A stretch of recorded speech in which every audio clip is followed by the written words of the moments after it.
Good evening, everyone. I'm Kathy Nalivaiko, President of the Ukrainian Institute of America, and on behalf of our organization, we welcome you to our home, and thank you for being here tonight. We are thrilled to welcome such a full room, including many new and old friends, partners, guests, neighbors, and members of our community. The overwhelming response that we received to tonight's sold-out event a long time ago speaks volumes to the seriousness of this moment, not only for Ukraine, but also for the world.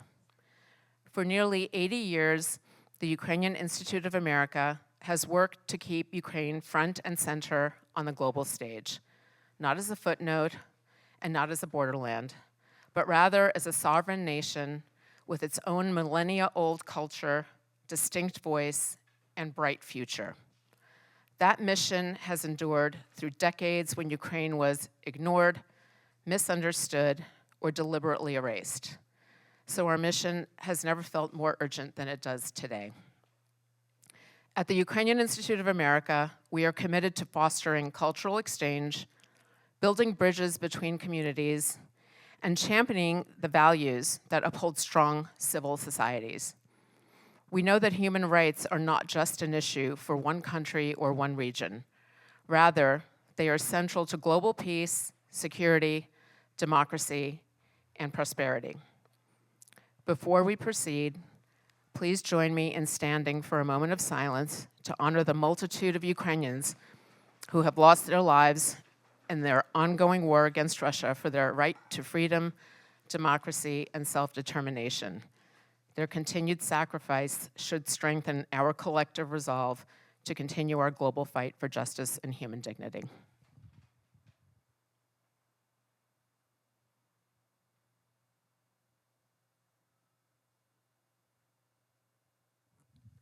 Thank you. Tonight's conversation, The World of Fake Values, Ukraine and the Global Fight for Freedom, captures something essential about the world in which we are living. We are not only facing tanks and missiles and brutal aggression across the globe. As importantly, or perhaps even more importantly, we are facing a reality saturated with disinformation, a world in which truth is deliberately blurred, moral clarity is intentionally undermined, and lies are repeated so relentlessly that people begin to doubt whether anything can be known or believed in at all. This confusion is not accidental. It is intentional, and it is a very powerful weapon, one that is used skillfully by authoritarian systems and regimes that thrive when societies are exhausted, cynical, and unsure what or whom, if anyone or anything, to trust or believe. That is why Ukraine's struggle is so consequential. As historian Timothy Snyder said, Ukraine is the place where the future of Europe is being decided. Ukraine is not only fighting for its own survival, it is holding the line for freedom, democracy, and the right of nations to choose their own path at a moment when those ideas are under direct assault. Ukrainians understand something that, with devastating clarity, they have no other choice. There is no neutrality when your existence is denied. There is no opting out when disinformation seeks to erase your humanity as thoroughly as bombs seeks to destroy your cities and your population. Ukrainians fight not because they romanticize war. They fight because surrender would mean the end to the very possibility of a free and open life for themselves and their children. They have no other choice. In that context, their hope for the future is not passive. Their hope is an act of resistance. The great Ukrainian poet and feminist Lesya Ukrainka captured the spirit perfectly when she wrote, "I will hope against hope," not as wishful thinking, but as defiance, and as a decision to keep going even when the cost seems truly unbearable. This moral clarity is what makes voices like Garry Kasparov so vital. Long before it was comfortable or convenient, Garry warned the world about the dangers of authoritarianism. And when Ukraine was invaded, he spoke without equivocation. Oh, jeez. with no equivocation, without equivocation, I'm almost done.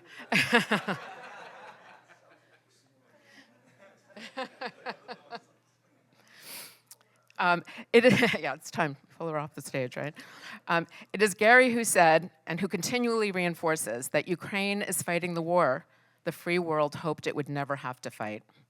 A war not only against aggression, but against the corruption of truth itself, against a system that calls lies values and violence peace.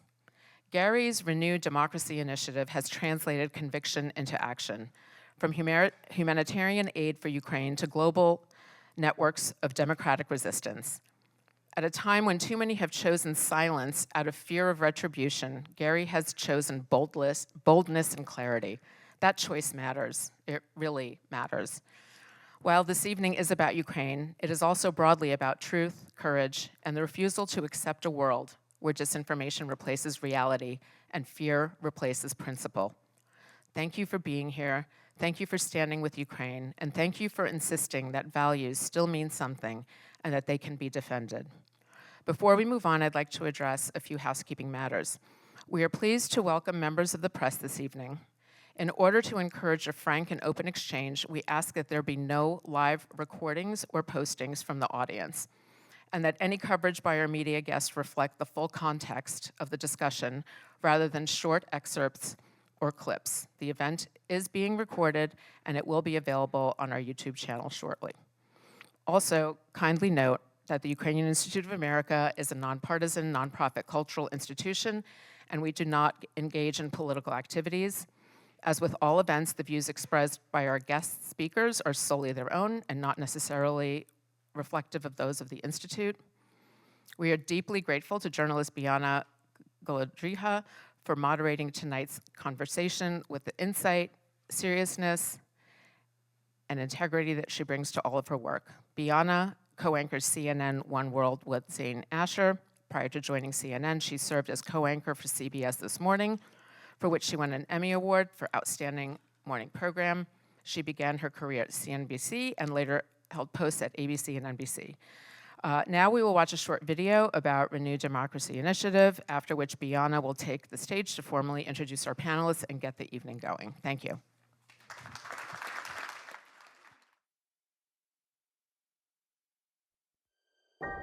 Democracy doesn't exist in a vacuum.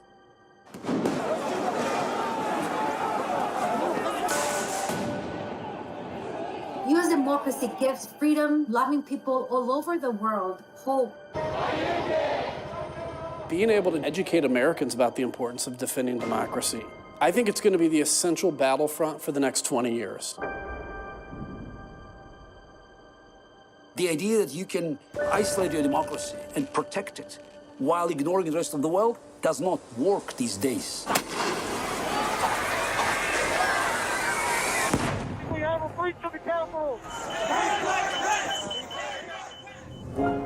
Democratic freedoms are in retreat, both at home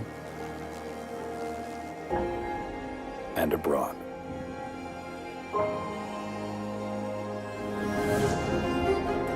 Freedom is very fragile. We are calling for the American people and for the people of every free country to understand your responsibility in promoting democracy and freedom. At RDI, we fight for democracy every day. We refuse to let fear dominate our national dialogue. We defend free societies. We amplify the voices of freedom fighters. The story of the state of your freedom and democracy today will one day be told. It will be told whether you agree or not. Make sure that when they tell it, they are never able to say that you did nothing.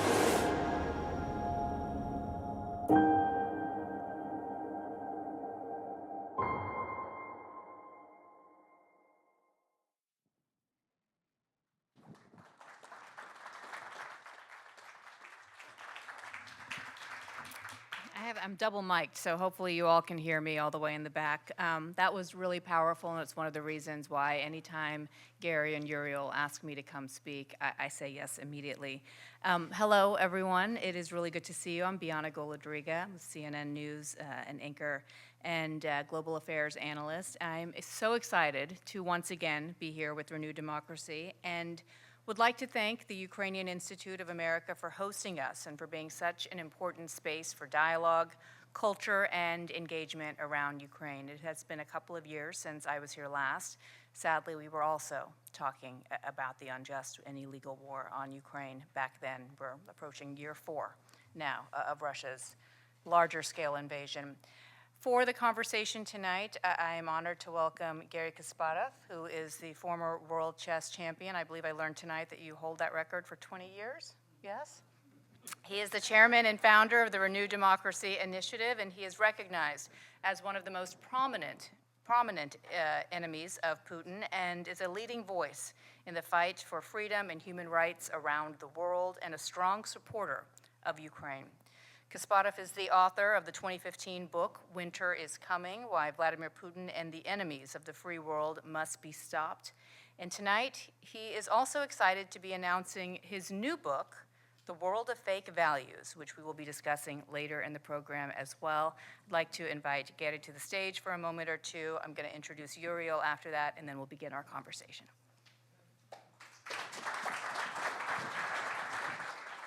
Thank you. Thank you. Bianna, thank you very much. So good evening.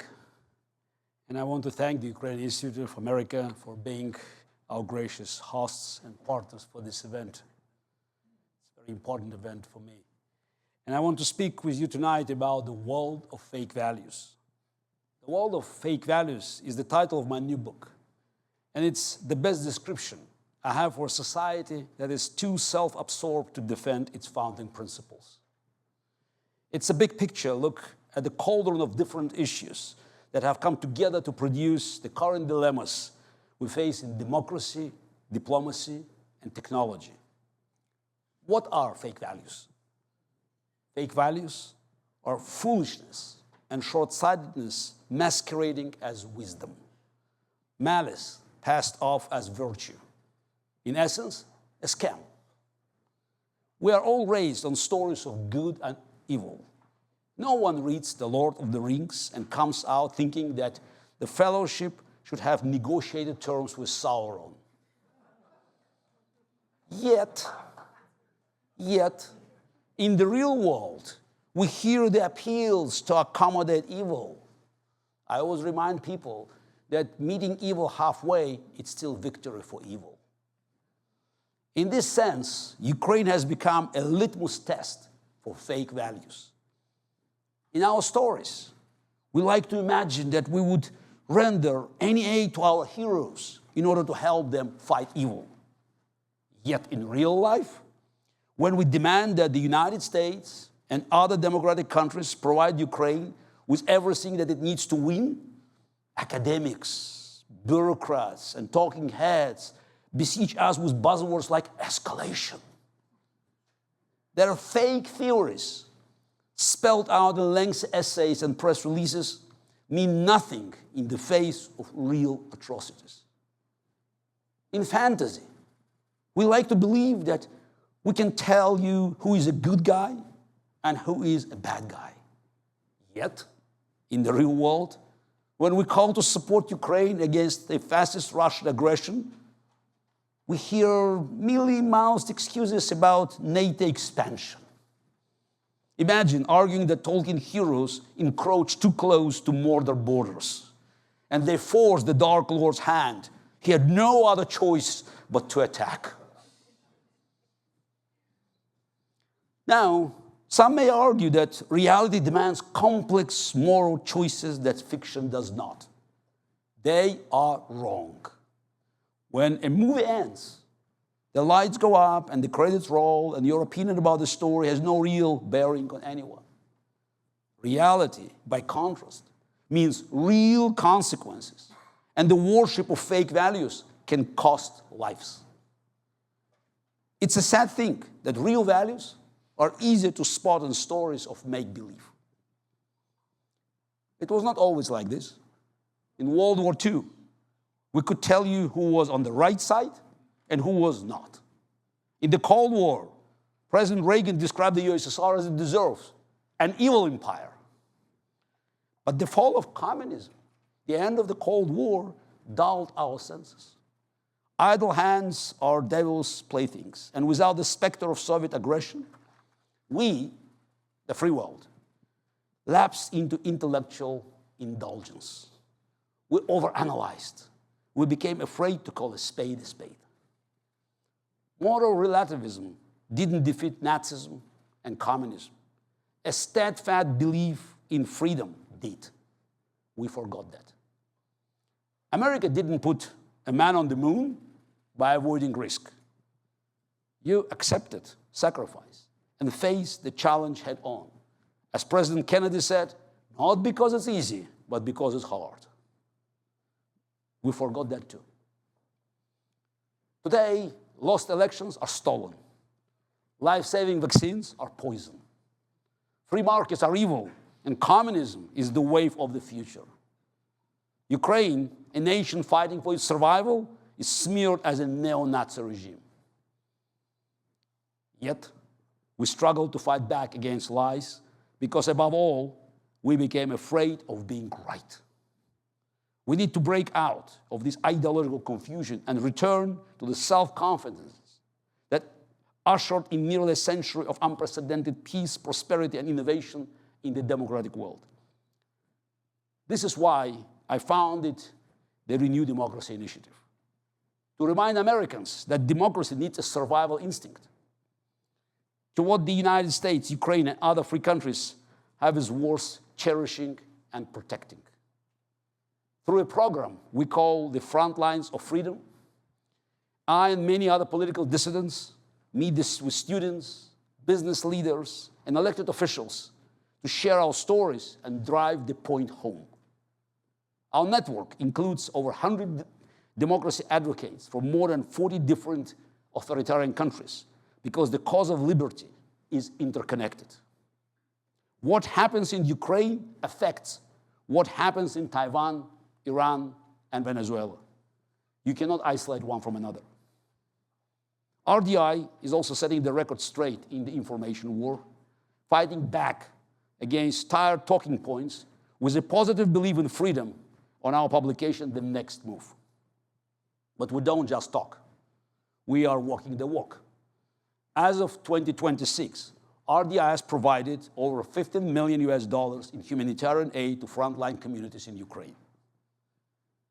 This is a far-ranging fight.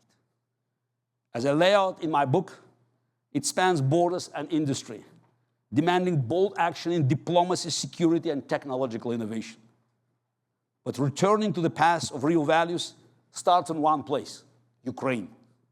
It means providing our Ukrainian friends everything they need to defeat Russia. Ukraine is the front line of freedom. There is no clearer test of our commitment. Slava Ukraini!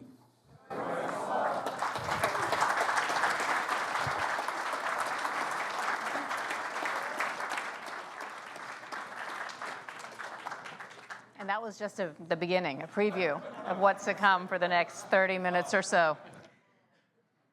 I want to invite and introduce Uriel Epshtein, who is the CEO of the Renew Democracy Initiative. He is an expert on Eastern Europe. He's a member on the Council of Foreign Relations and one of Washingtonians' 500 most influential people in Washington, D.C. His mother actually happens to be from Kyiv and is with us tonight, sitting next to my parents, who are from Moldova.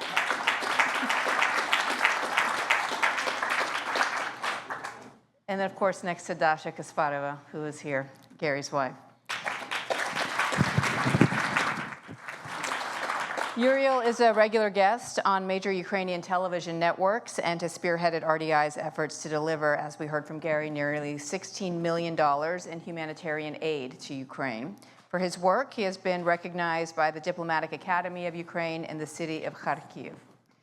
The Renew Democracy Initiative is the intellectual home of the global pro-freedom movement. RDI works to disrupt partisan echo chambers and makes the case for free societies in the United States and abroad by engaging in advocacy, supporting pro-democracy dissidents from around the world, and offering a positive vision for what a free society should look like in their publication, The Next Move. I read this every day. I highly suggest you do as well.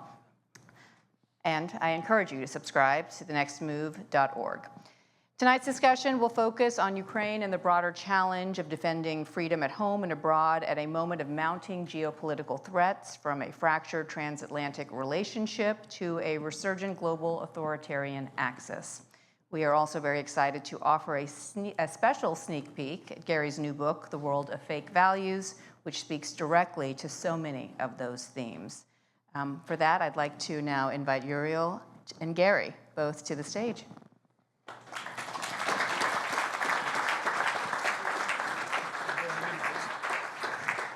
over here. I'm here? Yeah. We're trying to match our photos. In case you get confused. Yes. Just so that you can... Yes. I get it. Okay, Garry, are you ready? We've done this before, so it's quite a ride, and you'll learn a lot from this conversation. And then afterwards, we're going to be taking some of your questions as well. Garry, as we've mentioned, you founded Renew Democracy Initiative in the wake of the 2016 election. How did an organization that was born in protecting America's freedom and democracy find a moral compass in the trenches now in Ukraine?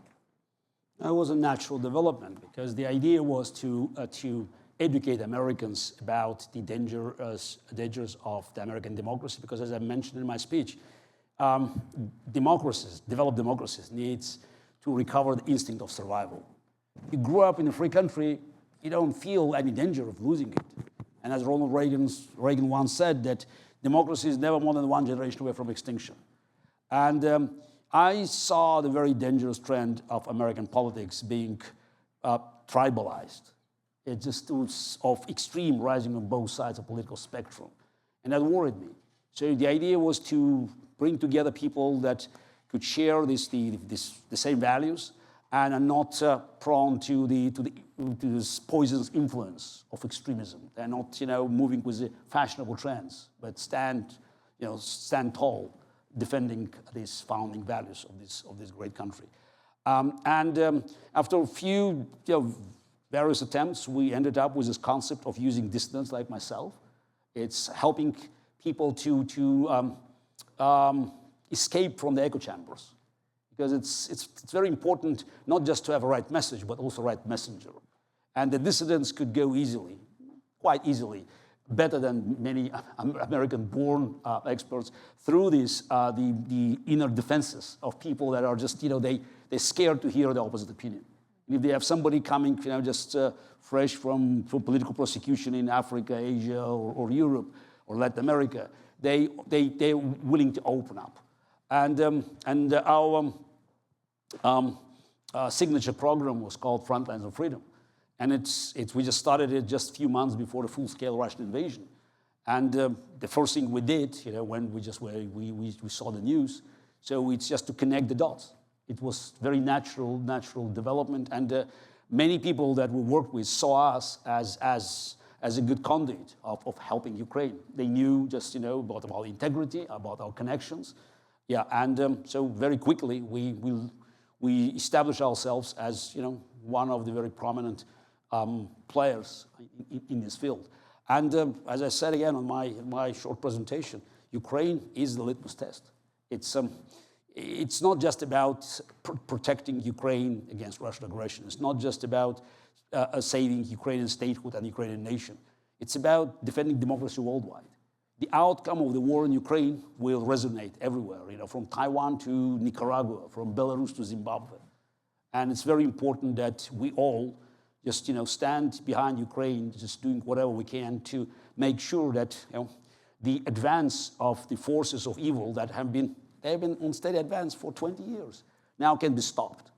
And as we know, we could see the poisonous influence of this advance of the rise of the force of evil could be felt even in democracies, in this country or in Europe. So that's why it's impossible now to separate the battle for democracy at home and abroad. And it would make sense how immigrants to this country, people who came as political refugees, like my family and I did, like so many did here in this country, so many dissidents who are part of your organization, why they may subscribe to your concerns, even from early on. But has it surprised you that, and I continue to be stunned by the number of times I speak to four-star generals, admirals, people who have served this country militarily, who have been talking about how much they continue to learn from you and this organization. Are you surprised by that kind of reception? Yes and no. Obviously, it's quite a stunning effect when you have the flag officers. They're all just saying, oh, we never thought about it before. But again, they are Americans. They were born in freedom.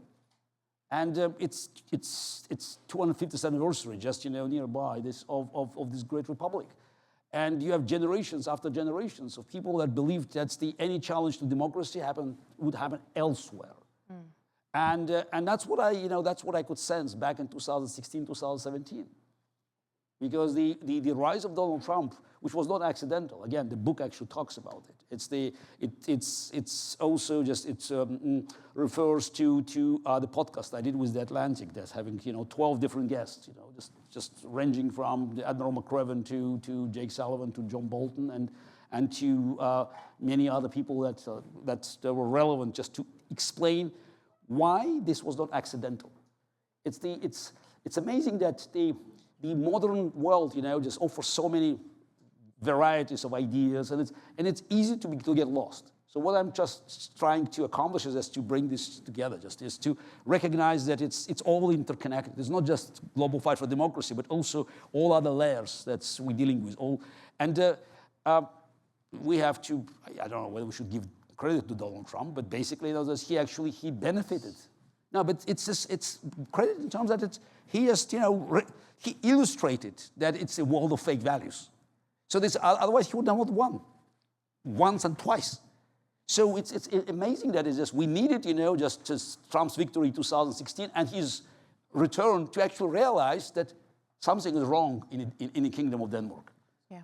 Well. And I want to just add, because there's an important piece to this about Tocqueville coming to the U.S., right, all those years ago, and writing Democracy in America, right? It took an outsider to recognize exactly how the U.S. society was different from olden Europe, and the way in which it was leading the way forward. And so the thought is to try to recapture some of that thinking that I think Tocqueville brought in then, and I think we're missing now, because people don't recognize that there's something worse than what's happening here. And so that's what leads to radicalism, a sense that the system is so broken that it cannot be fixed from within, right? That you must fundamentally rework it, you must throw it away. And that's what I think a lot of folks who come from abroad can sort of help American society at large better understand. And so we mentioned the nearly $16 million that you've raised at RDI for aid specifically to Ukraine. We were just talking about your latest philanthropic work before we got on stage here. And one constant word we hear time and time again, and America is a very philanthropic country, is corruption and concern about corruption. Where is this money going, specifically as it relates to Ukraine? Obviously, it's had its fair share of corruption, as President Zelensky himself has even acknowledged and tried to rectify. So for this audience here, and for your own patrons, how do you explain to them where that money is going and what it's being used for? So we track our money down to the dollar. And I've actually been to Ukraine myself. I led a delegation a couple of years ago, and I'll be leading another delegation actually in just 5 or 6 weeks, and where we will visit our grantees and look at some of the impact that our money is having. And we call it humanitarian HIMARS, because the thought is that a little bit, and this money is a little bit, right, in the grand scheme of things, can have a disproportionate impact on the ground. So whether that's MREs, whether the meals ready to eat, whether that's sleeping bags, water filtration units, et cetera, Our job is to keep Ukrainians living on their territory so that they do not have to become refugees in the first place, and to plug holes that larger organizations like the Red Cross, which struggle to get close to frontline regions, are unable to fill, right? Because you recognize that we can't compete with billions of dollars in aid from other places, but what we can do is ensure that the very specific needs of, say, soldiers protecting Kharkiv or soldiers protecting Kherson are met, and that we're able to move quickly as a result of the changes on the ground. Because that's another thing that we've seen is that, people get asked in the US, like, oh, well, we need X, Y, or Z. We need generators of this sort, or we need that. And by the time those things actually get to Ukraine, you need something else. You don't understand that corruption needs, like a tango, two or more partners. I mean, obviously, hearing any words about corruption from this country today, it sounds odd to me. Yeah, but. At least in Ukraine, they try to hide it. No. And do we have, there are many cases of corruption. I'm no doubt about it. And it's war always. War is just, it's like a gold mine for corruption. But Uriel mentioned Red Cross. Again, no accusation against specific organizations, but the multi-layer international bureaucracy, it's always an invitation for corruption. So that's why we can make all the difference, because we know exactly where our money goes. And that's why we have donors that we are small compared to these massive efforts. It's not just one trip that Uriel made, but he's constantly talking to people on the ground. So we marked our products. So this is whether it's water filtering stations on MREs, or now we're working with generators and boilers for Kyiv. So again, we know exactly where it is. We can actually point on the map. So where water filtering stations are located. So yeah, it's small, but there's no corruption inside our small operation. And Ukrainian war actually showed how corrupt the world is. We still see that as the Russia continues doing business. We just saw recently the story with International Olympic Committee inviting Russia back, and at the same time banning Ukrainian athletes wearing the helmet with the faces of Ukrainian athletes, his fellow countrymen killed by Russians. It is a shame, but again, hate saying, give credit to Putin, but see how much he could achieve, spending billions of dollars of corrupting the world. It's this, Putin's network of influence makes Stalin's Comintern network pale by comparison. While Stalin operated mainly on ideas, Putin operates on cash, on money. And again, it's a source. It's like the spider in the center of the web. And Ukrainian war is it's our attempt to break this vicious circle. And the thing with Putin is his money is centralized. He controls it unilaterally. One of the things about Ukrainian aid is that it's distributed. It's decentralized. And so you're going to see some inefficiencies with some of this aid. But what you won't see is corruption at the level that you can see with Putin, where he can literally buy a former chancellor of Germany, Gerhard Schroeder. That's the type of thing that you are literally unable to see with Ukraine by design, because you don't have a single human who's able to deploy these assets at those levels. By having a decentralized system, yes, you're introducing a certain level of inefficiency, but you're also kind of maintaining checks and balances and making sure that you're limiting the exact type of corruption that, as Garry pointed out, leads to the greatest damage on the world stage. So Garry, we talked about corruption, and you mentioned the word escalation as well in your opening comments. And that has been a constant refrain that we've heard from President Biden in his administration after the 22 larger scale invasion, and even from some of Trump's administration as well. They too have been echoing that concern. Looking back at the money that's been allocated so far for this war, I think it's about $182 billion through Congress. 140 of that has been committed. About $83 billion has been distributed. And we should note the majority of that funding and that money stays in the U.S. through the defense sector, right? So this is sort of reinvested back into the U.S. economy. Why do you think more money hasn't been allocated and distributed to Ukraine, and how much of a difference would that have made thus far? I think before, before we discuss, how much money was allocated, how much money was spent, you don't fight the war, with tactics. You have to start with strategy. It's the chess player speaking. And what is the strategy in the war? As Winston Churchill said, to win. Maybe I missed it. I have not heard a single Western politician saying 3 magic words: Ukraine must win. We heard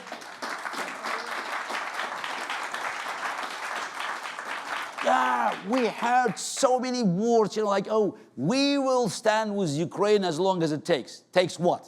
To make a deal with Putin? We don't know. You cannot fight the war, with such ambiguity. War requires clarity.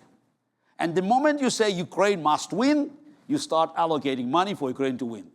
If you don't want Ukraine to win, no matter what you say, so you will try to do it halfway. Basically, oh, we don't want Russia to win. That's not the same. We don't want Ukraine to lose. That's not the same. So far, the free world is missing this strategic clarity that was, on the side of allies back in 1940. Could Ukraine do better? Yes, there were many moments when the decisive actions by Biden administration could have helped Ukraine, not just to turn the table, but maybe to inflict the decisive damage to Putin. America gave Ukraine, this is probably, I don't know whether this numbers change, but probably not on tanks. 31 tanks, 31 tanks. Last time I checked, there are about 12,000 tanks collected dust in the deserts of California and Nevada. And we, American taxpayers, I'm also a taxpayer, we will pay Raytheon and Lockheed Martin to scrap these tanks, to destroy them, instead of sending them to Ukraine. Again, why? Escalation. This is a magic word, escalation. Look at the number of attacks on Ukrainian infrastructure. Everything we learn from history means that weakness guarantees escalation. It's all about the words. And even full wars can change the world. We all remember Neville Chamberlain. He was an honest man, very naive, back in 1938. Peace for our time, 4 words. It ended up with the war, the worst war that we had. Mr. Gorbachev, tear down this wall. It ended up with the collapse of the Soviet Union and peace. It's all about strength, or just another 4 words, Ich bin ein Berliner. In Berlin by John F. Kennedy. So again, this is the only language dictators, terrorists, thugs understand. Any attempt to negotiate ends up with escalation. They escalate. We saw the numbers, the number of attacks. Ukraine is now suffering. It's something unimaginable. And what we see fear in Europe.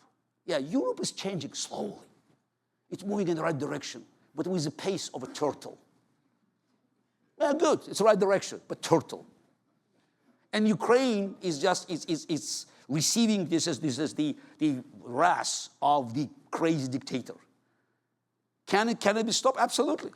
Again, does the free world have resources to help Ukraine winning the war? Yes.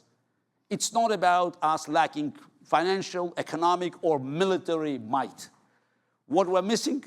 Political will, leadership, and clarity of our strategy. And I'll add one more word, which is decisiveness. Because you asked why we didn't give more. We wouldn't have had to give more if we had given everything that we've already given just 6 months to a year earlier, before the Russians had a chance to dig in. But we debated for 6 months. Yeah. And then we would give probably a tenth of what was asked of a specific weapon. Exactly. It's just again, understanding, that things can be done. After Hitler crossed the borders of the Soviet Union on June 22nd, 1941, until the end of that year, crucial year, the United States supplied Russia with 300,000 tons of ammunition, weapons, food, 300,000 tons in 6 months, at a time where Germany controlled Europe, European heartland, and the German submarines infested the northern ocean, and the Luftwaffe dominating the air. But they did it. No faxes, no modern communication. They did it because there was a clarity of the purpose. And now we just say, look, we have to decide how we do that. Putin keeps, attacking Europe. It's amazing that he's not hiding his plans. People always ask me, how come that you Garry, you could predict, all these, all these tragedies? Because my first article warning about Vladimir Putin dated January 4th, 2001 in the Wall Street Journal. I said, very simple, I listened to him. Because dictators, they always lie about what they've done. But very often they tell us exactly what they're going to do. Mein Kampf was a blueprint published in 1925. But in 1925, Adolf Hitler was just the head of the chair of a small nationalistic party. Nobody could even think about him ever getting close to power. When Vladimir Putin in 2005, 8 years later, said the collapse of the Soviet Union was the greatest geopolitical catastrophe of the century, he was already 2 times Russian president, in charge of nukes and massive financial fortune that was under his thumb. So he made it very clear, his plans, you can blame Putin of all the crimes in the world except being secretive. He made it very clear that he wanted to restore the greatness of Russian empire. In 2007, for those who couldn't hear his speech in Russian, he repeated it, looking straight in the eyes of Bush 43 and all leaders of the free world in Munich. NATO must go back to 1997 borders. Look at the map. So response, yeah, it's probably for domestic consumption. And since then, NATO has expanded. 2 more members have been added since the 2022. Yeah, but expanded is I tell the funny story. Scale. This is big expansion. I remember in 2018, I was invited to speak, in the Parliament of Sweden, and I met the heads of the factions, and then the organizers of my trip, they wanted me to meet the Swedish foreign minister. It was a coalition, the center-left coalition, and the minister, I think she was from a Green Party, or the Socialist Green Party, and it was just a visit. It's a polite visit. It's just I didn't expect anything. So I was just Russian emigre, with just no political clout. So Sweden was just they condemned, of course, annexation of Crimea, but yeah, they tried to stay away. And I don't remember how the NATO was mentioned, and she got quite angry and spent at least 5 minutes lecturing me about Swedish neutrality, as if I didn't know about it. So you're lecturing me that you don't understand. It gave me enormous pleasure in 2022 to see her signature on Swedish application for NATO.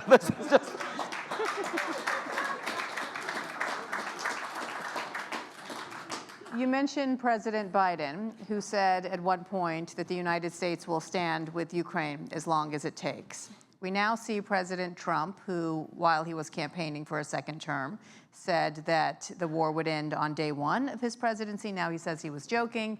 He says the war... It's a biblical day. It was a biblical... He says the war would have never happened when he was president. And it's interesting because I think the one thing that President Putin has given Trump publicly was when they met in Alaska, and it's a counterfactual, so it doesn't even matter. But he said, yes, Trump is right. I wouldn't have invaded if he had been president at the time. That notwithstanding, Trump, and despite saying and moving the goalpost, Thanksgiving, Christmas, I think now it's June that he's now saying there's going to be a ceasefire, and hopefully the 8th war conflict that he will stop now in a year.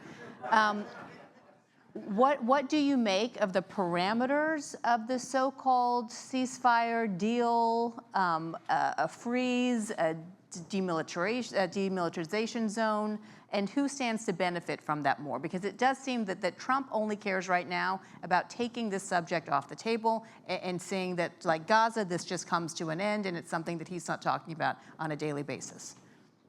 Where do I start? 28-point framework. Yeah, this is but it's just said, it's not just about the message, it's about messengers. Who has been negotiating with Putin's envoys? amazing. If it's a big issue, it's a matter of war and peace and American interest, you're supposed to have Secretary of State. No. It's Trump's son-in-law and Trump's business partner. What kind of deal they're negotiating? And who is on the other side? Lavrov? No, Dmitriev, Putin's wallet. Now, how about bringing one-on-one together, actually two-and-one together? What deal they're negotiating? Money. And Vitkov, it's quite an average, land speculator. I think he's just about to make a deal. He thought about to make a deal of his life, He wanted to sell, a piece of real estate size of New Jersey. And it didn't work out. So Trump did absolutely everything to make sure Putin could get what he wanted. It's a fact. He tried. You can't blame Trump for not trying to help Putin, but Trump can't deliver it. He still have, certain limitations. You have the Congress, okay, it's silent, but you can't push too hard. You still have public opinion. And yeah, there are still some guardrails. He has been destroying them, but still some guardrails. So he did absolutely everything to make sure Putin had his full year to win the war. But Ukraine didn't play the ball. Actually, instead of playing the ball, it took a stand. And Putin failed. So, and that's why a couple of days ago, you heard from Russia, so complaining, on Alaska, on Anchorage, you promised us to give Donbass. And Trump probably could say, yes, I did. You could have taken that. But you just, you failed. So this is, now I gave you just, the full, freedom of hands, just to destroy Ukrainian infrastructure.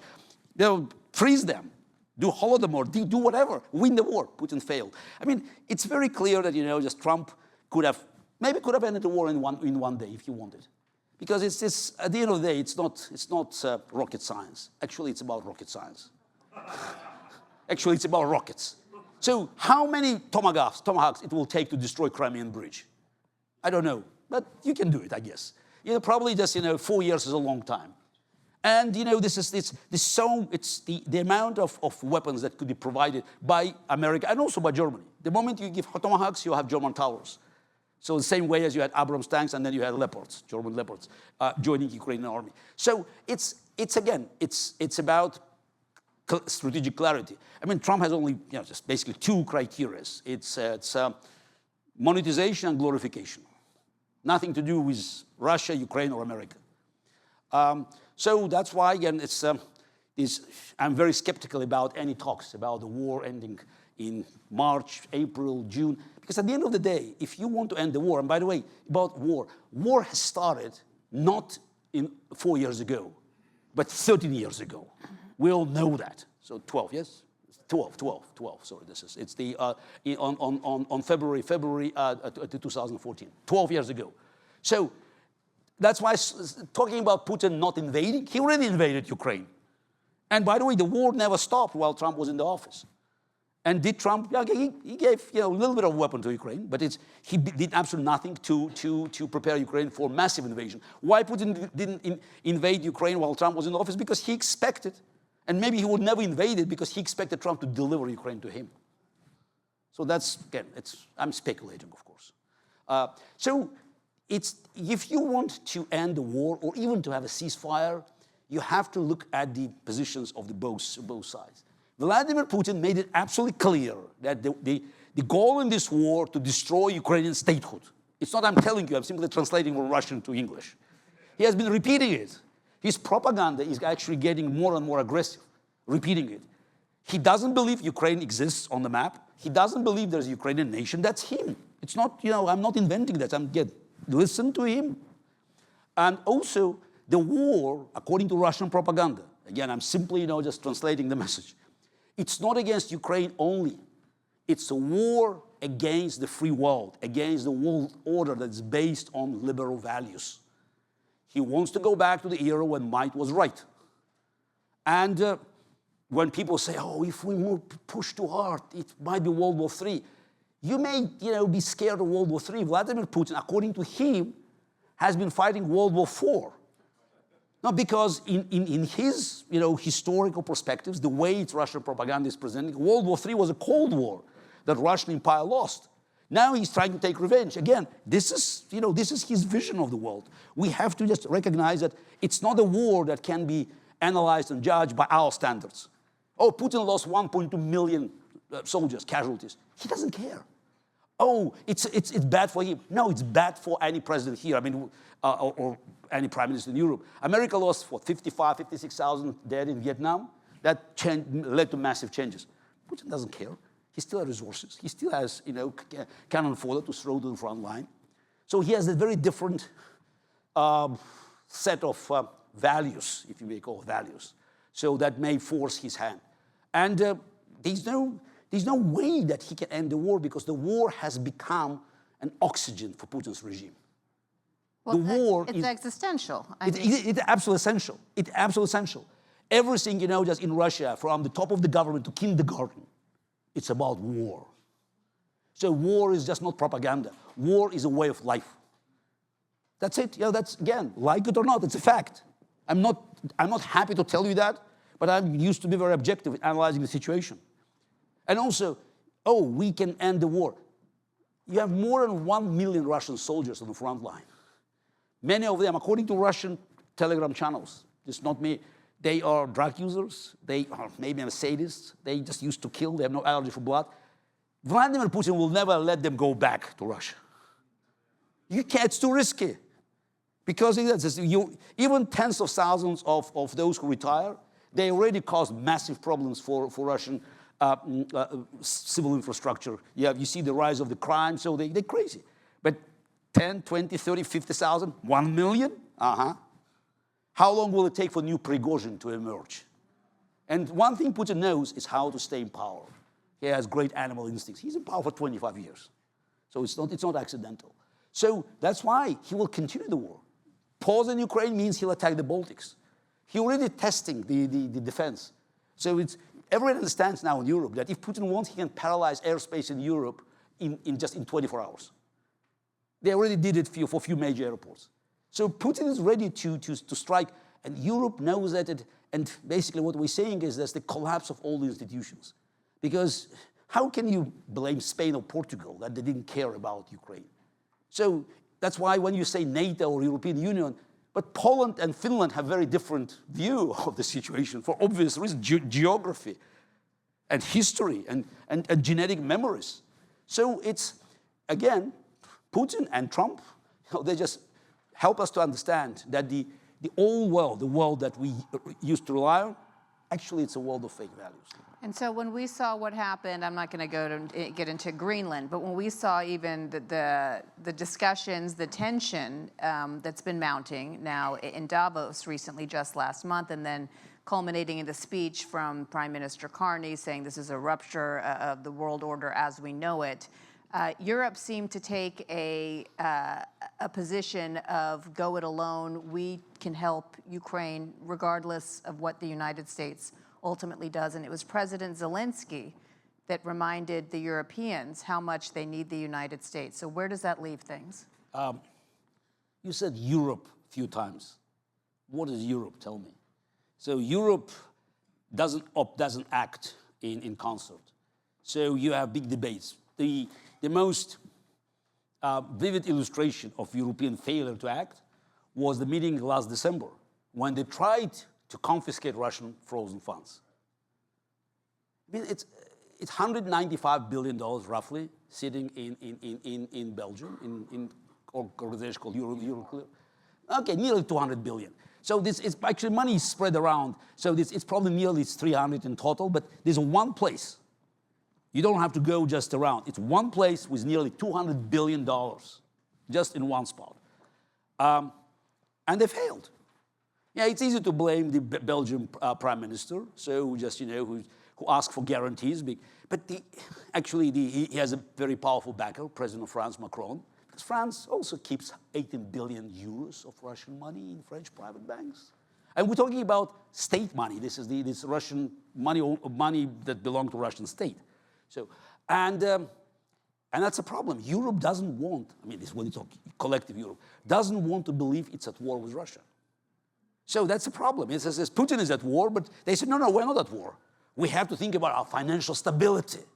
If we just touch this money, it could lead to the collapse of the securities, and what will do Chinese or Saudis. Yeah, great, fantastic. So, and Putin said, bingo. Europe paid more for Russian gas than just much more than it gave to Ukraine over the last 4 years, because Europe is not at war. I remember in August 23, I went to Copenhagen and I met the foreign minister of Denmark. And it was a good conversation. So I said, look, guys, 60% at that time, 60% of Russian oil export goes through northern routes and two channels that are just controlled by Denmark. And it's the shadow fleet. So how about just creating problems for Russians? You cannot probably close them by the law, but you can start imposing just kind of sanctions, ecological, and this is the legal cases. And he said, yeah, it's complicated, WTO. I said, WTO will take 3 years to decide, so the war will be over by that time. He said, but Americans, Biden administration didn't want the oil prices to go up. So at the end of the day, again, it says the free world is not at war with Russia. It could bring us back to strategic clarity. Can they do damage? Absolutely. Close, just Russian export and, confiscate the money. What Putin can do. But the corruption is deep. Corruption is really deep. And that's Putin's hope. Because it says while he's not doing well on the front line, he's doing much better behind the scenes. But he's expecting his quote-unquote allies on his payroll in Germany, in France, in Britain to take over soon. And I would say, there's more that the EU can do. They have power. It's not just about relying on the US. The EU has roughly half of the US defense procurement budget, which, sounds like a lot less. This is the EU collectively. But with that money, they are still significantly, or they can be if they use it properly, significantly more powerful than Russia. The problem, as Garry noted, is that they have not demonstrated a single iota of political will. Well, they're at debate with each other. That's all they do. And they let individual states block the decisions of an entire bloc, right? Viktor Orban is single-handedly able to prevent the EU from being able to act as one. And if they could actually do that, I actually think there's a very strong argument to be made that maybe they can't replace the US entirely, but I think between the EU and Ukraine, especially with the Eastern European states, that there is significant hard military power that they could bring to bear if only they recognized that they are actually currently at war with Putin as it stands, which is exactly what Putin says every single day through his propagandists, that he is at war with NATO. The reason they haven't won is because it's Russia against all of NATO. Yeah. And not Ukraine. That's how he phrases it. Okay, 2 more questions before we open it up for questions from the audience. And Garry, I'd like for you to speak more about the sort of nexus, and we've talked about this at previous conversations where all roads, you say, lead to Ukraine, really, if we're looking at what's happening in other hotspots around the world, whether that's Venezuela. Now a lot of talk about what the U.S. has planned for Cuba, the Middle East. We spend time discussing Iran. What is Trump going to do? Is he going to attack Iran? Benjamin Netanyahu's coming here. We even talked about October 7th and the attacks there, and that being, as you note, Vladimir Putin's birthday as well. Putin hosting Hamas leadership a week after those attacks. So if you can just make that connection and talk about how significant Putin's actions are in Ukraine relative to the impact it's having around the world. You just mentioned October 7th, huh? It's Putin's birthday. Yeah. I always say that I believe in coincidences, but I also believe in KGB.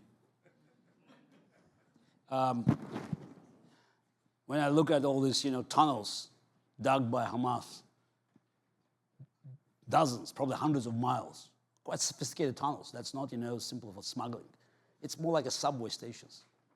I'm just curious, what countries had expertise, engineering expertise, to build such a sophisticated constructions close to water? I have only one country in mind. Okay, you have probably Britain, France, America, but about countries with this technology, it's only one left, so on the Hamas side. So nothing was accidental. I think that's what Putin needed, just to take attention away from Ukraine. That's why we had few events when we brought together Israel and Ukraine. We believe, there's two fronts of the same war.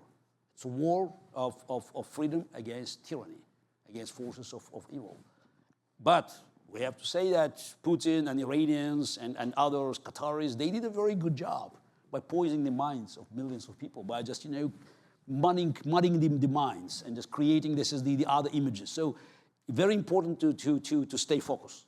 So, and I think that's of course, while Ukraine is still a front line, but we have many other elements of this global puzzle. Obviously, behind Putin, we have China. And of course, China is, actually, it's not just Taiwan. Everybody says the future of Taiwan will be decided. Absolutely. But China has a much more complicated game, multi-layer game.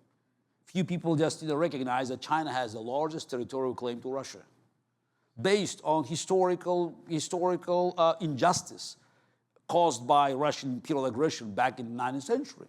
You just go online and you'll see the difference of the maps between two agreements, 17th and 19th century, where Russia basically took away the territories 3 times France from China.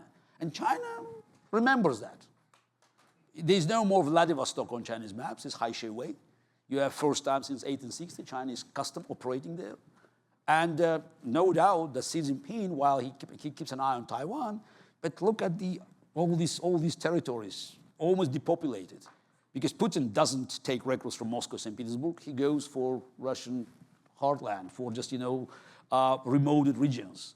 So that's why you have the growing disbalance of male and female population on one side of the border and the opposite disbalance on the other side of the border.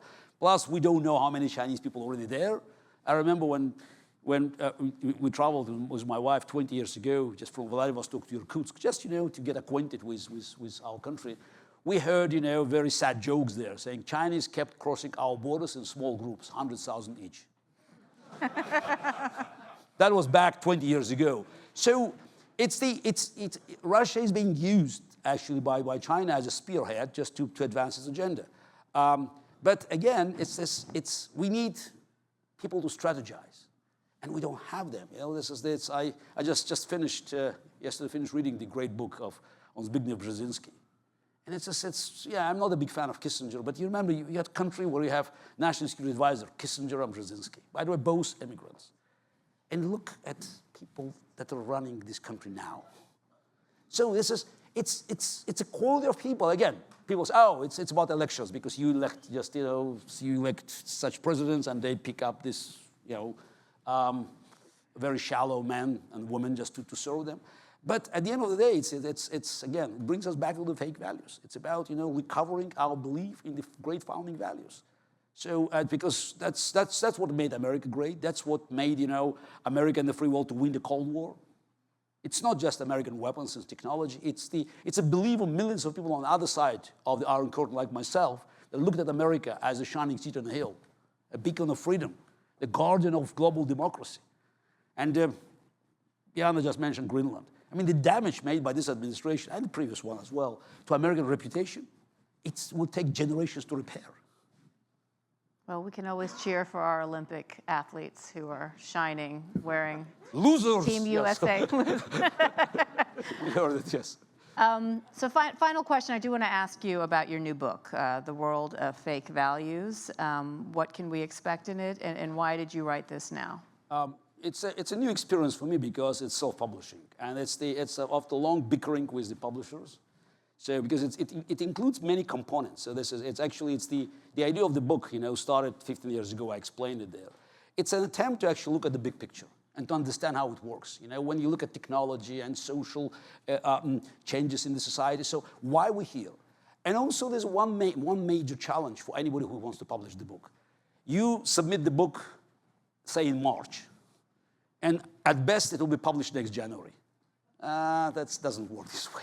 So you want, people just to read about your opinion about current events. You want to make the events in the book, the story in the book, as close as possible to the moment where the reader opens it. So everything you will read in the book is just, it's as fresh as December last year. And it's also, again, it's my book. I don't want this to separate things, because the publisher looks at you have Ukraine, you have Trump, you have technology, you have to separate that. No, I don't want to separate that. I want it to be together, because I want to understand the nature of this predicament, why we're here. It's my answer, yes. It's very important that you will think about these problems, because, again, Trump was not accidental. Putin was not accidental. And it's an attempt to say, oh, we can just fix it. No, no, no. You cannot fix things before you understand the nature of this illness, the nature that's why system is rotten. So, and also, again, it took actually time to come up with just, decide that we have to throw away all the recommendations and call the world of fake values. Originally, so this is when I discussed it with my wife 15 years ago, when the moment you said fake, people say, it's wrong. Now you don't have to explain what fake is. So, yeah, but it's 15 years of my contemplations, and but it's at the same time, it's just, it's all condensed in this powerful message. I believe it's a powerful message, why we're here and what's the way out. And like, the book in 2015 I wrote, Winter's Coming, I started the book saying, I told you so. I have rights to say that. I told you so.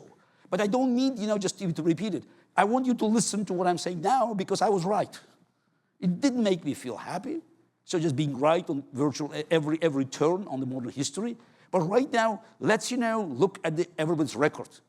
And what makes me really just, it's annoying, it makes me sick, is that people who are wrong all the time, they still try and say, oh, maybe you have to try this again. That's the definition of madness. If you keep trying things again and again, the same things, and expect different results. But it's not just, it's not just a madness.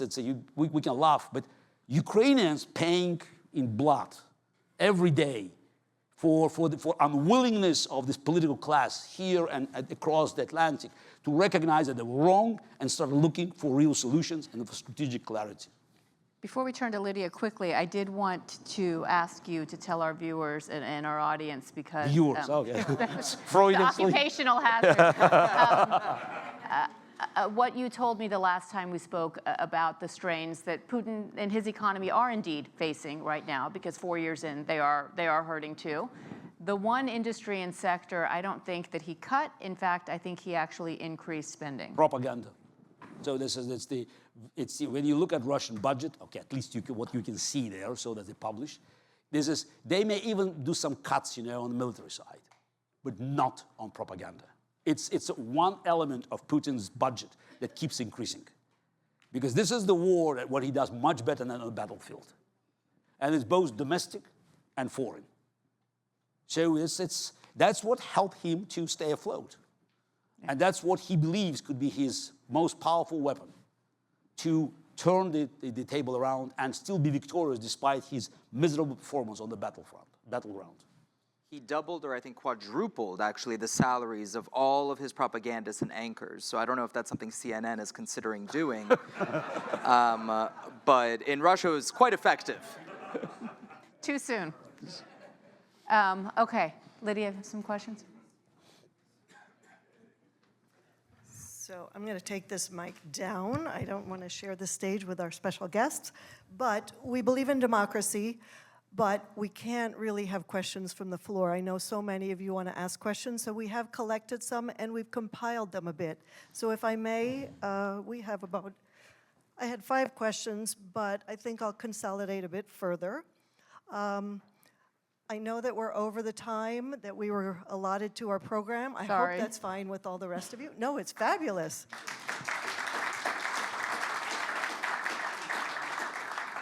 We're not going to curtail the reception afterwards. So if you're all okay with this, let's continue, and I will ask a few questions. Maybe I'll take the first 2 for Garry and Uriel together, and you can share that. Russian disinformation about Ukraine has been pervasive for generations. Yet even now, the world is slow to recognize it. Why do you think it has been unrecognized and unchecked for so long, and what would it take to reveal and uproot it? We need to recognize that we're fighting an information war.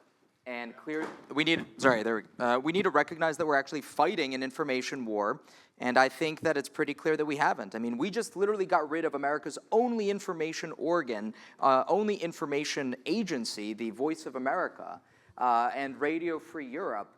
These are agencies that my dad listened to in the Soviet Union in the 1940s and 50s. No, not the 50s. 1950s, fair enough. 50s. Yeah, yes, a little overly ambitious. Yeah, exactly, yeah. Let's stick, to the facts. Yes, you're right. But 1950s nevertheless. 60s. And after all these years, dictators have tried to block these agencies from being able to speak out, from being able to convey the truth to people around the world. And only now, for the first time since then, have they actually been successful. And so it's no surprise that when Russia invests billions of dollars in its propaganda, that it's going to find purchase, and not only globally, but here in America. I was talking to a congressman in Texas who was mentioning that that a number of their constituents were attacking anything they did on Ukraine because their primary source of news was Russia Today. How Russia Today got purchase in the middle of Texas, I genuinely don't know. I mean, it's banned on YouTube, I should note, though you can find it on Twitter now, I guess. But the point is that the reason it's gotten so much purchase, the reason it's so effective is because they're actually prioritizing it, they're investing in it, and we aren't. We have no counter to that. We are not promoting the kind of classically liberal values that we invested significant amounts of money in up until 1991. When the Soviet Union fell, we thought that the war was over, and we said, great, we've won. Turns out that, that we hadn't, and now it's back. Yeah, I bet you that some of the local stations, purchasing it. So Russians were quite good in just, in incorporating their propaganda in the local stations. Yeah, because it's a money deal. So and it's very important that this news are packaged, within something local. Because it's the strength of Putin propaganda that, unlike Soviet Union, it's not, sticking to ideological rigid picture. It's not like, oh, you have to believe in communism. He's not selling you any ideology. I call Vladimir Putin merchant of doubt. He doesn't care whether it's far right, far left, as long as it creates chaos. And he's very good at spreading chaos, because doubt's much easier to sell than its alternative vision of the world. By the way, there's a funny moment, I don't know if you remember this. During one of Tucker Carlson's productions, there was a note sent around Russian propagandists telling them not to use it because it was just too transparent, it was too blatant. So in other words, Tucker Carlson, our version of propaganda, was actually not sufficiently nuanced, not sufficiently kind of localized for Russian propagandists themselves. So, but think about that for a second. Like, the Russians would never allow their version of a Tucker, right? Gary, if he were to, go to Russia, I mean, I guess he could, but it would be a very one-way ticket. Yes. A very quick one-way trip. Yeah.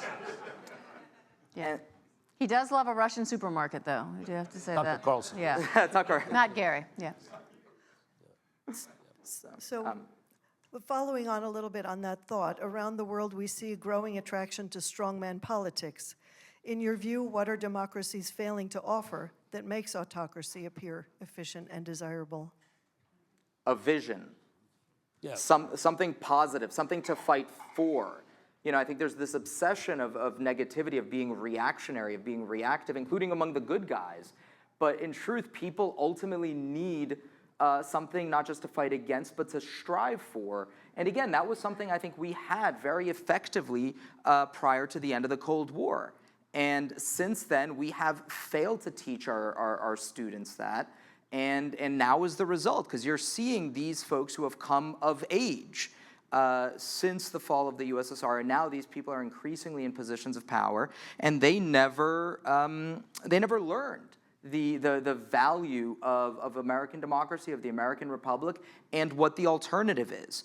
But what's interesting, immigrants, those who have come from abroad, are to a certain extent inoculated. from that. The children of immigrants who were raised with the story of America as a shining city on a hill, or even if it's not that, at the very least they understood the promise of America, even if that promise remained unfulfilled.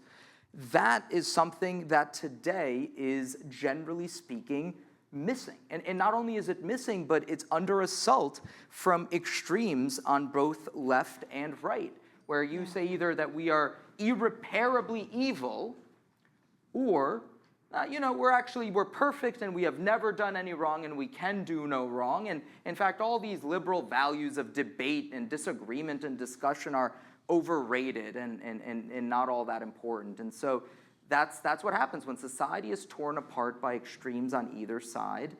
Suddenly, authoritarianism might look attractive. That's why I always say the two biggest patriots I know who love this country more than anything else, my parents that are sitting here in the front row, because they know what what that regime looks like. It's a lifetime. It's a lifetime experience. It's in individuals, but also in nations. That's why we could see how that's Eastern European responding to the Ukrainian war. So for Finns or for Poles, they don't need, to be lectured by Americans or other Western Europeans. They know it. It's in their blood. Exactly. So that's why they have to be prepared. Actually, Finland is the only country that is, to what I know, it's the only country that's prepared for war.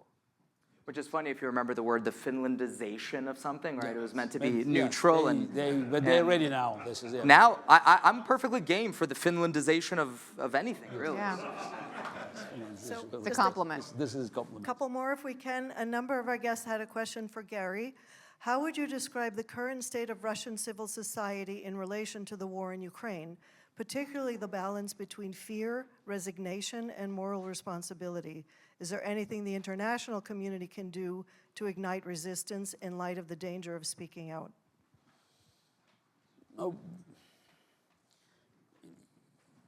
In theory, there is a civil society, but you have to dig very deep to find it. Yes, obviously there's fear, there's resignation, there's apathy. Yeah, you can just, make a comparison with probably Nazi Germany 1943, 1944. Yeah, I'm sure a lot of people didn't like the regime, but does it matter? So we know that it's probably the number of people in Russia who opposed aggression on moral grounds was probably in the range of 15-20% at peak. So that's why when we heard this so-called Crimean consensus of Putin, 86%, it probably was just about right. It's still a big number. 15% is 20 million people. And that's why you saw these demonstrations at the beginning of full-scale invasion. So a lot of people went to the streets, but it was quickly crashed because, again, the society was not ready to fight back. And I don't know what's the proportion of people who do not support war. I think the bloodthirsty element of Russian society, the portion, it probably would not exceed 30-35%, those who would like to fight the war. The people who are against it, again, this is hard to measure, but the number is definitely getting smaller. And a lot of people don't you call it resignation. It's a war. Now, not trying to spread the blame or just, to exonerate them. Europe did absolutely nothing. Since the beginning of this war, I have been arguing that we have to offer a chance for Russians that would like to cut ties with Putin regime, same way I did and many of my colleagues. And by the way, it's the first time you're talking to an indicted terrorist. Just to make sure. I have two standing orders of my arrest in Russia for terrorism and for God knows what. So that's why. But you can't belong to Russian opposition today unless you have at least one case against you. So that's nobody will respect you. So that's why. And they keep adding cases every day. So that's yeah. But it's going back to 2022. A lot of Russians wanted to leave. More than 1 million. Some say up to 3 million left. They tried to escape. But how can you escape? You need a passport. You need a document. So I came up with an idea which I half-jokingly call Russian Taiwan.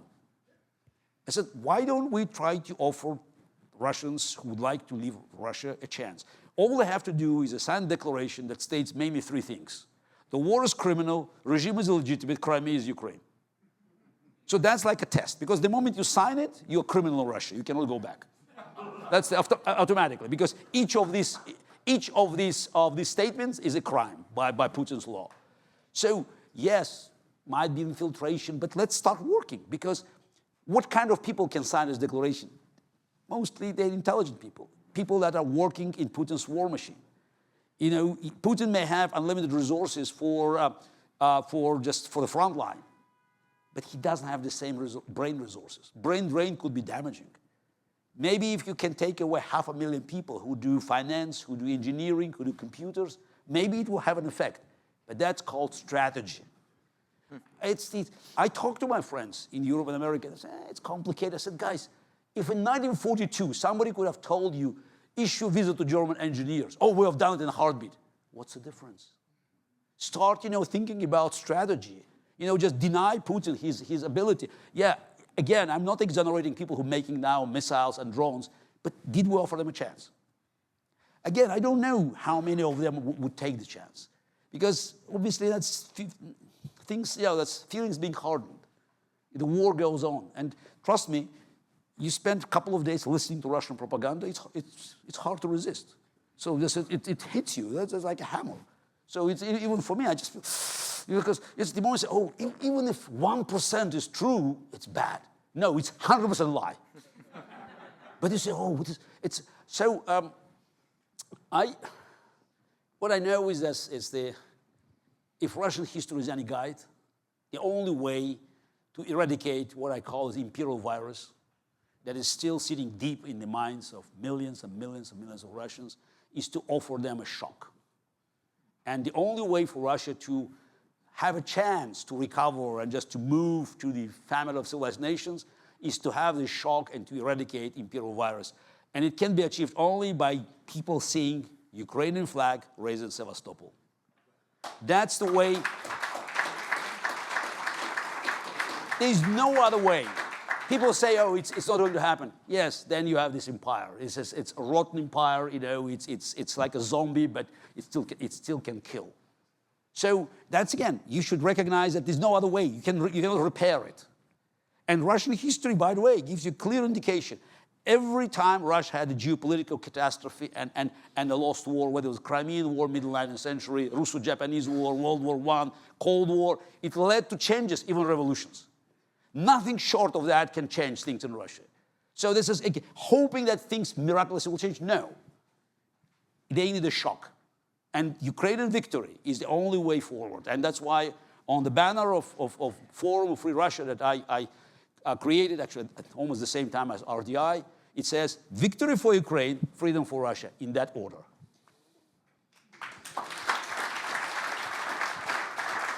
All right. You're still with us. Just the group had one question for Bianna, and then we have to have a question on chess, if we can, quickly. On what? On what? Bianna, as a journalist who's been covering the war in Ukraine for an international audience, and in light of the waning coverage and apparent disinterest in this war, what are your thoughts on how to build awareness of the relevance of Ukraine's struggle in the global context, and how does your personal connection to the region inform the way you approach your role as an independent journalist? I think that's a very thoughtful question. I will say, as journalists, we don't get it right. It's pretty indicative in how the public now views journalism in this country, and it's a bit tragic and scary given how important the First Amendment is, especially when we know what the alternative is in so many other countries, including authoritarian countries like Russia. I will say, though, to CNN's credit, I think we have covered the war in Ukraine especially much better than our rivals, than other networks. I think our bench of resources has been rich, immense. We have spent months, years on the front lines there covering it. I'm sitting in the audience here is the executive producer from Fareed Zakaria's show. I think that that show, which I have the privilege of filling in for, is top notch. And I think having watched CNN's coverage as a CNN journalist, but also when I travel, when I speak with others, I think it's hard to find anybody who has covered this war in the United States better and more thoroughly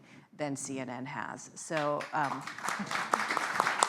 And I'm just speaking truth. I think, we have experts like Garry on. We have top war experts as well. We've had many Ukrainian voices on, and we still continue to cover it. Sadly, as in so many other wars, and in covering the war in Gaza as well, we're now entering our 4th year. Resources are not infinite. We still, I think, spend more than all of our rivals on covering international stories, especially Ukraine.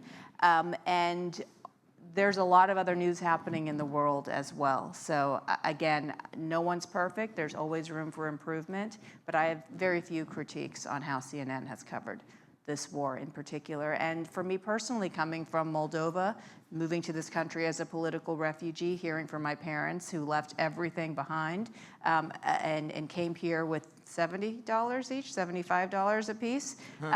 No connection to our family, $90 a piece. They were very generous at the time.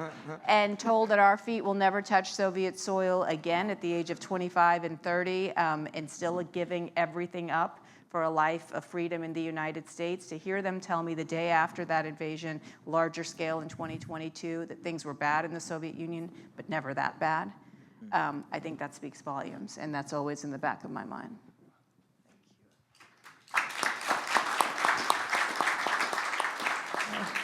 Okay, wrapping it up, I said chess, it's actually geopolitics. Garry, you've often used chess as a metaphor for politics and global strategy. In a world increasingly shaped by technology and information warfare, do the core principles of strategic thinking still hold, or has the game fundamentally changed? Which game? Chess? Chess has not changed. And it's the, it has changed, but we still have the same rules. And that's why I'm always getting a little bit frustrated when people try to just make chess as a metaphor. Because unlike, chess dictators, they don't play the game with 100% information available. In chess, you look at the pieces of your opponent, you look at your pieces, you know exactly what kind of material could be used to do you harm, and what kind of material you can use to actually to prevent it and from inflicting harm on your opponent. Yes, what helps me with my chess experience is my ability to actually strategize and also to separate strategy from tactics, and to look for clarity and to objectivity. Being objective is very important. So that's why you need a mirror, and that's not a problem. So there's a mirror is a big deficit in global politics these days. So when it's just a few days after this full-scale invasion back in 2022, we know that Zelensky was offered the right, and he had this immortal phrase. So I don't need the right, I need an ammunition. Yeah, so I said that we live in just a very strange time where many politicians turned to be clowns, and a comedian became a hero. Yeah, so there are no rules that you can apply directly. So that's why I always use an analogy with cards, with poker. That's what dictators do. That's what Putin does well.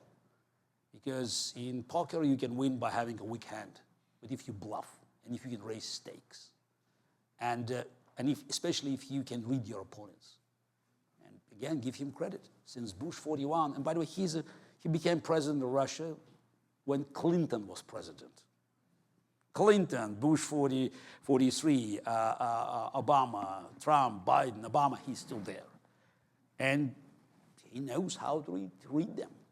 Maybe it's not that difficult, but he knows how to read them. And he knows that if he keep raising stakes, they'll fold the cards, even if they have a much better hand. So again, it's what we need. We need confidence. We need to recover confidence. We just defending we're on the right side of history. And we just have to defend these values. And I wish we could play by the rules as strict as in the game of chess. It would give me enormous comfort. But it also gives me comfort to understand that we're not playing by these rules. Because again, it's about objectivity. So trying to imply that other side plays by the rules, and that's the mistakes being repeated time and again. Pretending that Russian economy is functioning by the same rules and Putin will act. Putin made a mistake because he has not made a mistake from his perspective because he's still in power. He's in power for 25 years. So in his book, he has been doing everything just fine because he doesn't care about anything else. So very important to understand what game we're playing. And it's not a game of chess. Okay.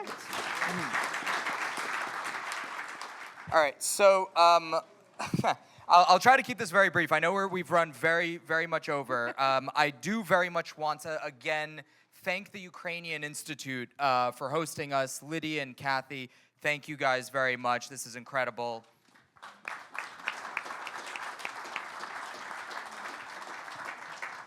My mom was just commenting on your artwork that's upstairs and how it should get a much bigger viewing. And so I encourage everyone, if you haven't seen it. But anyway, so I wanted to very briefly just say, we talked about fighting the information war. And I think that's exactly what the Renew Democracy Initiative and what the Ukrainian Institute are trying to do, is to push back against the propaganda that has come to dominate global discourse. And of course, this conversation is one of the ways that we're trying to reframe that narrative, to launch that counteroffensive and build a community of passionate, values-driven individuals who actually want to get stuff done. Because for RDI, we are a think and a do organization. And very, very briefly, and I know we're going to be very short on time, so I think we'll just take for a few moments. There's a question about the aid that RDI has given, and so one of the things that we've done is we worked with children's centers and hospitals in Ukraine, and I think they sent us a short clip, so if we can just very briefly play that, and then we'll conclude here.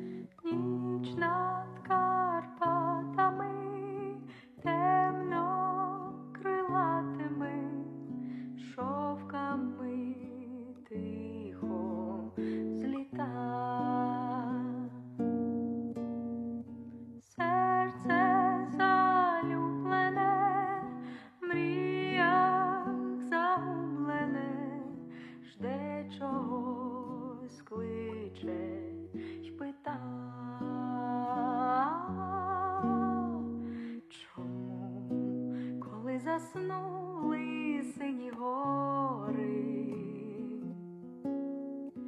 якось не до сну мені? Чому? So